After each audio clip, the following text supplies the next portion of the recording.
Hello 大家，我係酷。今日呢條片呢，就係香港女仔喺深圳獨居唔返工嘅 vlog，俾大家睇下我真實嘅一日，同埋大概使咗幾多錢啦。大家早晨啊，因為我係做自由職業噶啦，所以我每日都係11、12點起身呢，就食個 brunch 先。咁呢份外賣大概係30零蚊到。其實現在在深圳，如果你想吃健康一點，不是拼好飯的那種飯，基本都要這種價格，也不是特別便宜。完嘢呢，我就要開始工作啦。每日已經離唔開呢個9個9嘅咖啡。咁搬咗過嚟之後呢，大家都好關心喺內地辦理香港嘅各種政務服務，例如話護照續期呢啲咧，會唔會好麻煩嘅？咁我覺得係完全唔會咯。而家有好多服務咧都可以透過香港嘅跨境通辦專題網站辦理。咁我頭先咧都透過呢個網站咧辦理非觸式嘅e道服務，即係你唔使拎住個身份證，用二維碼咧就可以過關嘅服務。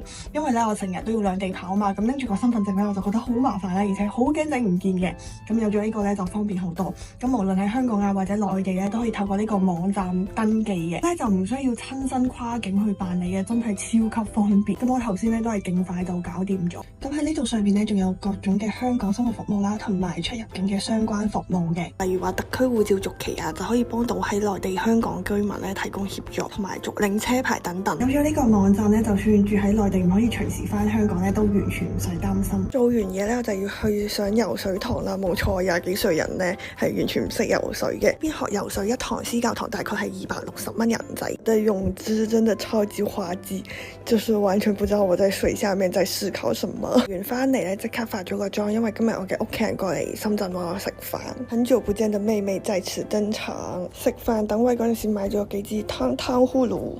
佢哋都係第一次食有鹹嘅冰糖葫蘆。我成日碌到其他博主食呢個啦，自己食覺得有啲普通咯，同埋超級刺牙，都係最傳統嘅最好食。星期六日嘅深圳真係超級多人啦，等咗成2、3個鐘咧先入到去食飯。但係為咗呢個石鍋魚，我覺得都值得嘅，因為我之前有食過啦，我覺得真係好鮮味，超級啱廣東人嘅胃口。人均咧每個人唔使100蚊，我覺得喺香港係完全食唔到一樣嘅 quality 咯。今日大概就使咗咁多錢，咁我哋下期再見啦，拜拜，拜拜啊！